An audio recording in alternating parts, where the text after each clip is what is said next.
नमस्कार, आप देख रहे हैं एबीसी इंडिया। मैं अमित भोबिया। इस वक्त मैं पंजाब के खेत में हूँ। पंजाब का खेत मानो सबसे उपजाऊ खेत। वो खेत जहाँ पर भर भर के धान होता है और भर भर के गेहूँ होती है। इस वक्त आपको इस खेत में आसपास पूरी गेहूँ जो है वो दिखाई दे रही होगी। गेहूँ में पानी लग रहा है, ट्यूबवेल का पानी है। हमें ये जानना है कि गेहूं में इस वक्त कब पानी दें, पानी के साथ क्या दें और ऐसा क्या करें कि जिससे गेहूं की प्रोडक्शन दोगुनी हो जाए। मेरे साथ डॉक्टर साहबराम हैं जो हमें एक एक बात बताएंगे कि कैसे गेहूं की प्रोडक्शन दोगुनी हो सकती है और कम से कम खर्च करके हम अपनी गेहूं को कीड़ों से, सुंडी से और इसके अलावा उसके अंदर आने वाले और प्रकार के पीलेपन से बचा सकते हैं। कुल मिलाकर अब आपके खेत में अगर 20-25 दिन या महीने की गेहूं है तो उसका आगे का भविष्य कैसा होना चाहिए और क्या क्या उसको हमें देना है, यही आज आप मुझे बताएंगे। तो डॉक्टर साहबराम, आप शुरुआत से लेके एंड तक सब चीज़ें बतानी शुरू कर दीजिए। बिल्कुल अमित जी। तो होता क्या है जी, जब जब गेहूं के जो खेत में ना पहली अगर जो शुरुआत अपनी होती है, जैसे आप खाद वगैरह डालते हैं तो पहली शुरुआत अपनी पहले पानी के साथ होती है। ठीक है। पहला पानी यानी कब देना चाहिए, अभी तक तो ज़्यादातर किसानों को ये भी आइडिया नहीं है कि पहला पानी देना कब चाहिए। क्योंकि गेहूं में एज पर जो साइंटिस्ट है उन्होंने जैसे बताया, मैं जैसे एक पौधा भी लेके आया हूँ, 20 और 22 दिन के आसपास क्राउन रूट शुरू हो जाते हैं आने। क्राउन रूट मतलब क्राउन रूट का मतलब है जो फीडिंग रूट है, जिन्होंने न्यूट्रिएंट अपटेक करने हैं, जितना खुराक देनी है प्लांट को। तो अगर अपने पूरे खेत के अंदर नमी जैसे आप 20-22 दिन में नमी चली जाती है, तो अपने को सबसे पहले काम ये करना पड़ेगा, पहले जो पानी है वो डिसाइड करें कि अब आप 20 और 22 दिन के आसपास पहला पानी दें उसको ज़रूर। उसके साथ जैसे एज पर गाइडलाइन के हिसाब से 45 किलो 40 किलो यूरिया आप दे सकते हैं। और कुछ उससे पहले क्या करना होगा, पहला पानी आप दे रहे हैं तो अपने दिमाग में तो ये चल रहा है कि आप पहला पानी देना है, लेकिन अपने सबसे ज़रूरी जो काम करना है वो ये करना है कि आप बहुत सारी फसलें जो है लगातार ले रहे हैं, फसल के ऊपर फसल, खेत को जो रेस्ट देना चाहिए, कुछ मैक्रोन्यूट्रिएंट की जो डेफिशिएंसी की कमी होती है वो अपने आप पूर्ति कर लेती है खेत, लेकिन सोइल पर नहीं कर पा रहा, वो काम नहीं हो रहा। आप अपने धान को आज खेत से अपने खेत से पूरा स्ट्रा उठ गया, अगले दिन आपने पानी पहले छोड़ रखा था, चलो जी इसको रात को जुताई करके एपी सीडर या सुपर सीडर से बिजाई कर दो, तो रेस्ट तो बिल्कुल नहीं मिला। बैक्टीरिया थे, कुछ भी थे जो जो सनलाइट में से ख़त्म होने थे, वो नहीं हुए, कुछ भी नहीं हुआ। तो उसकी पूर्ति के लिए मतलब ज़माना थोड़ा फास्ट है, तो उस चीज़ के लिए क्या चाहिए, बैलेंस डाइट ज़रूरी है। अपा क्या डाल रहे हैं, यूरिया डीएपी, सिर्फ दो चीज़ें पे डिपेंड कर रहे हैं। तो पहला पानी लगाने से पहले एक मैं नुस्खा बताता हूँ आपको, सिंपल सा है, उसका लगभग खर्चा आएगा किसान का 150 रुपया 1 एकड़ का, और वो डिसाइड करेगा आपकी अच्छी पैदावार को। वो है, जब आपने पहला पानी लगाना है उससे लगभग 4 से 5 दिन पहले आप ले लीजिए 100 ग्राम चिलेटेड जिंक, 100 ग्राम चिलेटेड आयरन जिसको फेरस भी बोलते हैं आप, और 500 ग्राम मैग्नीज सल्फेट। ये तीनों चीज़ों का कम्बिनेशन बना लीजिए और 100 लीटर पानी में घोल बना करके आप खेत में स्प्रे कर दीजिए। पर इसमें एक ये होगा, जब आप खाली खेत में स्प्रे करोगे तो दूसरे किसान कहेंगे यार आप तो बावड़े हो रहे हो, खेत में स्प्रे अभी क्यों कर रहे हो, अभी पानी नहीं लगाया, कुछ नहीं किया। पर ये क्या करेगा, जो माइक्रोन्यूट्रिएंट की डेफिशिएंसी है वो यहीं से शुरू हो जाती है। ये जैसा हो जाएगा, वैक्सीनेशन नहीं करते आप बच्चों को, जैसे जन्म के साथ ही एक इंजेक्शन लगा दिया, ये उसका है जी, ये इसका है, तो ये पहला इंजेक्शन लग गया, वैक्सीनेशन होगी। अब पूरे सीजन में पीलापन नहीं आएगा, निमाटोड्स वाली ये वो सारी चीज़ें लगभग खत्म हो जाएगी यहीं पे। एक आपने कर लिया, आपका खर्चा आया 150 रुपया मात्र, इतने में आपका ये काम समझ गया। आप 4-5 दिन बाद पानी लगा दीजिए, लगभग 40 से 45 किलो यूरिया डाल दीजिए, कुछ नहीं करना। बहुत से किसान पहले पानी पे 40 किलो से 50 किलो डीएपी का पहले बिजाई कर रखी आपने, फिर भी लोग क्या करते हैं, पहले पानी पे 15 किलो 20 किलो पर एकड़ की डीएपी डालते हैं, वो बंद कर दीजिए। एक तो एक चीज़ को नहीं देना, आपने को देना है बैलेंस डाइट उसको। अब बैलेंस डाइट की अपन शुरुआत कर दी पहले पानी से पहले, जो किसान आम प्रैक्टिस करते हैं पहला पानी, तो उससे पहले ही अपने 5 दिन पहले वो शुरुआत कर दी। अब करना क्या है, अब देखना है कि आजकल थोड़ा पिंक स्टेम बोरर जो आया उसका थोड़ा अटैक आ जाता है, तो पैचीज में देख लीजिए, वो अटैक करेगी पैचीज में, एक छोटी छोटी दोगियाँ बनेंगी, मतलब आपको उसको खेत के अंदर, तो आपको हो सकता है वो पहले पानी लगाने से पहले भी दिख जाएगी या बाद में दिखे, तो पूरे खेत को ट्रीट नहीं करना। आजकल बहुत से मार्केट में जैसे आ रहे हैं मतलब इंसेक्टिसाइड है, उनका स्प्रे करना है। तो जो आप पानी लगाने के बाद अपने को आइडेंटिफाई हो गया भी हाँ ये पैचीज में है, तो उतने पैचीज में आप उतनी स्प्रे डाल दीजिए। देखो, जैसे ये मतलब पौधा है, हमें इसी तरह से जो पौधा नीचे से पीला हो रहा है वो उठाना हाँ है मतलब ना? जैसे हमें उसका सुंडी देखनी है, आप बात कर रहे हो पैचिस की, तो यही होगा कि जहाँ पे पीलापन गेहूं में दिखाई दे रहा है उसको यहाँ से हम उखाड़े और यहाँ पे उसके अंदर नीचे की साइड में गोब के अंदर या इस जमीन के हिस्से निचले हिस्से में जो इस जड़ के पास में यहाँ पे हमें सुंडी मिलेगी, यही होगा। बिल्कुल। और उस सुंडी का समाधान करने के लिए फिर समाधान मैं वही बताने जा रहा हूँ आपको। सबसे पहले देखना क्या है, जो पिंक स्टेम बोरर काटेगी ना इसको, तो पूरे पौधे को काट देगी और पूरा पौधा एकदम से डेड हो जाएगा। अगर कोई बीमारी की वजह से हो रहा है तो उसके पुराने पत्ते धीरे धीरे पीले पड़ने शुरू होंगे। वो एक इनका आपस में डिफरेंस हो गया, ठीक है। अगर अपने को मिल गया तो मार्केट में जैसे आपा ब्रांड नेम तो मैं नहीं लूँगा, लेकिन मैं वैसे बता देता हूँ, 2-3 दवाइयाँ जो इमामेक्टिन बेंजोएट भी डाल देते हैं लोग, या फिर क्लोरोसाइपर पर टैंकी का 100 ml डाल के वो जो जितने पैचेज है उसमें आप स्प्रे कर दीजिए, तो आपका पूरे खेत को ट्रीट करने की जरूरत नहीं है, वो पैचेज से आप कंट्रोल कर सकते हैं। ब्रांड का भी कुछ ज़्यादा दिक्कत नहीं है, हमें प्रमोशन नहीं करना, बट फिर भी अगर आपको लगता है कि फलां ब्रांड की फलां दवाई अगर बहुत बेहतरीन है तो किसानों को बताने में कोई हर्ज नहीं अम्मी जी, उससे क्या होगा कि ज़्यादातर लोग फिर एक ही चीज़ के पीछे वो हो जाते हैं ना, ठीक है। तो अपने क्लोरोसाइपर बता दिया, ये जो किसान जानते भी हैं, इतना कम्बिनेशन को वो ज़्यादा नहीं है। 100 ml पर टैंक का डाल के उतने पैचेज को आप स्प्रे कर दीजिए, या फिर आपने ज़मीन में नमी है, पानी लगा दिया, 2-3 दिन बाद आप उतने वो मात्रा को यूरिया में थोड़ा मिक्स करके या मिट्टी में मिक्स करके उन पैचेज में वैसे भी छिट्टा भी लगा सकते हो आप, ठीक है। अभी अपना लगभग टॉपिक ये क्लियर हो गया कि एक तो न्यूट्रिशन, अपना बैलेंस डाइट की बात चल रही है, न्यूट्रिशन हो गया।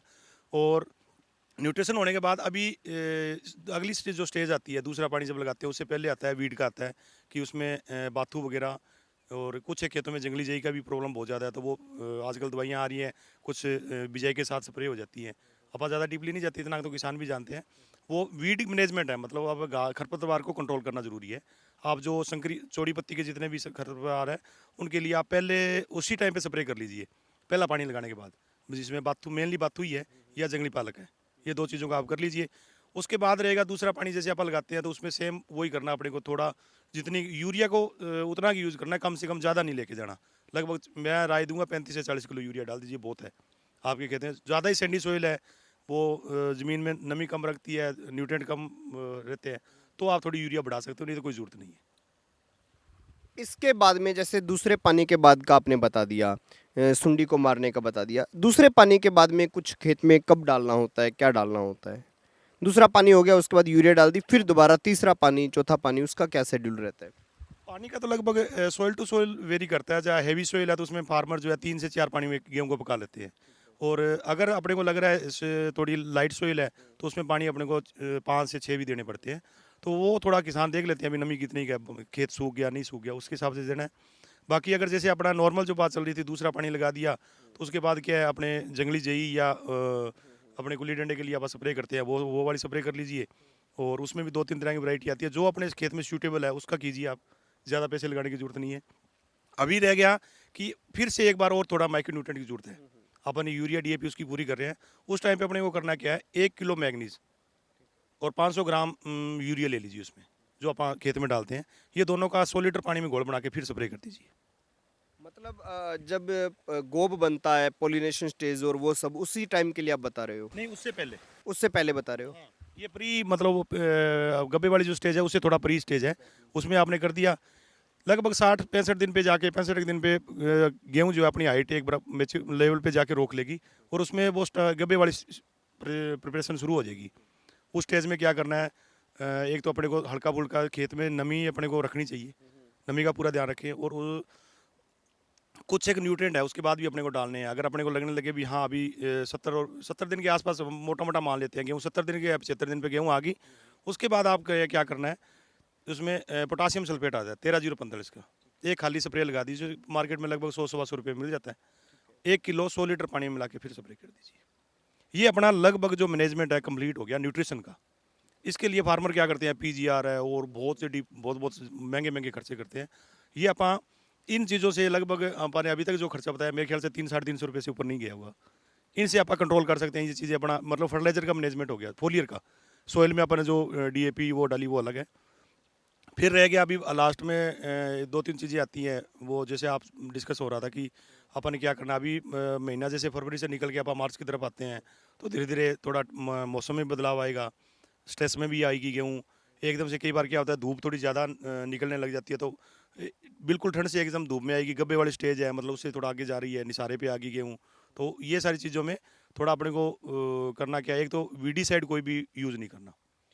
जैसे मार्केट में क्या होता है, लोग 2,4-D, अल्ग्रिप, टॉपिक कोई भी दवाइयाँ लेट स्टेज में डाल देते हैं, मतलब वो मैं बता देता हूँ अपने फार्मर्स को कि इनका कहने का मतलब है कि जब मार्च के महीने में एक तो मौसम से स्ट्रेस में पौधा आता है, क्योंकि अचानक ठंड से हम गर्मी में जा रहे हैं। उस टाइम में अगर आप वीडीसाइड मतलब अगर कोई भी खरपतवार खत्म करने वाला, घास खत्म करने वाला कोई भी स्प्रे उस टाइम यूज कर देते हो, तो उससे पौधा जो है वो और ज्यादा स्ट्रेस में आएगा, तो वो नहीं आना चाहिए। अच्छा, एक ये भी मैं ऐड कर देता हूँ, आप अपना बताना कि जब मार्च के अंदर एकदम हवाएं भी चलनी शुरू हो जाती हैं और सब, उस टाइम में आप लोग तो कहते हो कि पानी होना चाहिए, हल्का हल्का पानी लास्ट के टाइम में मिलना चाहिए गेहूं को, वरना दाना चिपका रह जाएगा। लेकिन किसान कहते हैं कि जब हम पानी लास्ट में देते हैं तो उससे गेहूं जो है गिरने की शिकायत बहुत आती है। अमित जी, पानी का तो ऐसा है, सोल्यूशन भी अपने को देना पड़ेगा, लेकिन आजकल जो वैरायटियाँ आ रही है ना, उसमें आप उसको ज़्यादातर ये सारी चीज़ें लिंक अप उसी चीज़ से हो रही है। अभी अपने की होड़ लगी हुई है, ज़्यादा पैदावार लेने के लिए आप एक ही तरह के न्यूट्रिएंट ज़्यादा डाल रहे हैं। और उसको खुल के मैं बता देता हूँ कि यूरिया का उपयोग ज़्यादा कर रहे हैं। यूरिया ज़्यादा डाले, यूरिया क्या करेगा, वेजिटेटिव ग्रोथ कराएगा। वेजिटेटिव ग्रोथ ज़्यादा होगी तो उसके कल को गिरने की समस्या आएगी। अपन ने बैलेंस डाइट दी है उसको, पहले से बैलेंस डाइट दे के चले हैं, उसकी हाइट कम मिलेगी आपको। हाइट कम का मतलब ये नहीं है यील्ड कम आएगी, पैदावार ज़्यादा आएगी। अपने मतलब यूरिया कम डाली, दूसरे न्यूट्रिएंट आप जो आप आमतौर पे किसान नहीं देते वो अपन दिए, तो उसकी हाइट कम होगी और वो गिरने की समस्या तो वैसे ही बहुत कम आएगी उसमें।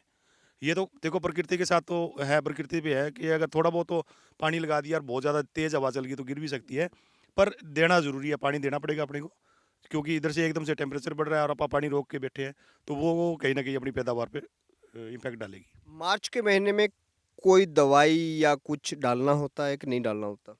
ये कुछ एक आजकल तो जो वैरायटी आ रही है उसमें जैसे येलो रस्ट वगैरह से थोड़ी है, अभी सहन सकती है उनमें इतनी जल्दी। फिर भी आप आइडेंटिफाई कर लो खेत में घूम के एक बार, बाहर से नहीं देखना, जिग जैग टेक्निक से है, थोड़ा टेढ़ा तिरछा चल के आप खेत में देखिए, अगर येलो रस्ट जो पत्तों के ऊपर अगर भूरे रंग के अपने को स्पॉट्स दिख रहे हैं, थोड़े थोड़े दिखने शुरू हैं, तो अपने को डालने की जरूरत है। फिर आप प्रोपिकोनाजोल जो है 200 ml प्रति एकड़ के हिसाब से डाल सकते हैं।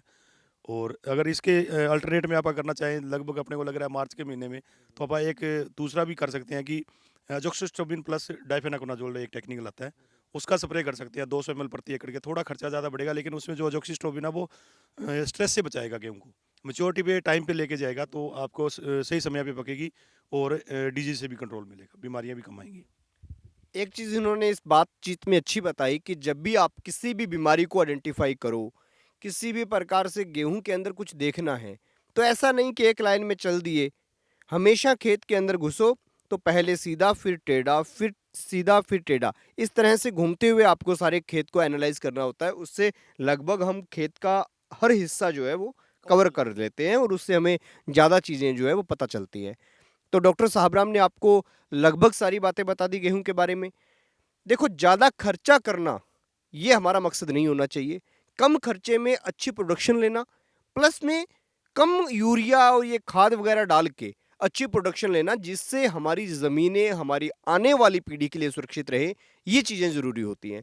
तो इसीलिए मैंने डॉक्टर साहब को बोला था कि कम से कम खर्चा किसान करे और उसके बाद में अच्छा प्रोडक्शन हो, तब अपनी वीडियो जो है उसका एक मकसद भी पूरा होगा और किसान तक हम पहुंचेंगे भी। खैर, ब्रांड का इन्होंने कोई प्रमोशन नहीं किया, लेकिन मैं आपसे एक ही बात कहूंगा कि केवल ब्रांड पे मत जाइए। जो साल्ट इन्होंने बताया, आप दुकानदार के पास वीडियो लेके जाइए और उसके अंदर जो जो साल्ट इन्होंने बताए, जिस टाइम पे जो साल्ट करना है, वो साल्ट अगर अच्छी दवाई के अंदर सही प्राइस में आपको मिल रहा है तो आप ले लीजिए। क्योंकि ब्रांड वैल्यू के अंदर हम अगर ज़्यादा घुसते हैं ना, तो उसमें दिक्कत ये आती है हमें कि बहुत मोटा पैसा हमारा खर्च हो जाता है। खैर दोस्तों, शायद ये वीडियो आपको इन्फॉर्मेटिव लगी हो।